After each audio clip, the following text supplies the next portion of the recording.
Methods ആണ്.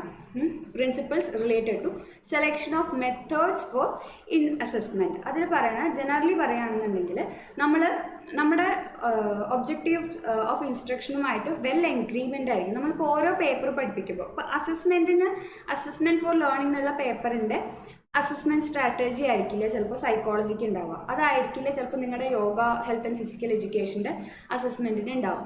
അപ്പോൾ ഓരോന്നിനനുസരിച്ചിട്ട് ഓരോന്നും പഠിപ്പിക്കും. ഇപ്പോൾ മാത്സ് പഠിപ്പിക്കുമ്പോൾ നമുക്ക് അതിൻ്റെ ഒരു അസസ്മെൻറ്റ് സ്ട്രാറ്റജി അല്ല. മാത്സ് നമ്മളൊരു ഇക്വേഷനായിട്ട് പഠിപ്പിച്ചു, ആ ഇക്വേഷൻ കാണാണ്ട് പഠിച്ചിട്ട് എഴുതലല്ല, ആ കുട്ടിക്ക് ആ ഇക്വേഷൻ മനസ്സിലായോ എന്നുള്ളത് പ്രൂവ് ചെയ്യിക്കുക.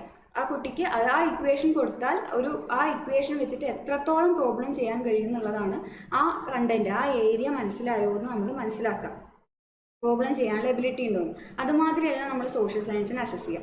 അപ്പോൾ നമ്മുടെ ഒബ്ജക്റ്റീവ് ഓഫ് ഇൻസ്ട്രക്ഷനുമായിട്ട് വെൽ എഗ്രീമെൻറ്റിലുള്ള അല്ലെങ്കിൽ നല്ല റിലേറ്റഡ് ആയിട്ടുള്ള അസസ്മെൻറ്റ് മെത്തേഡ്സ് വേണം നമ്മൾ ഉപയോഗിക്കാനായിട്ട്.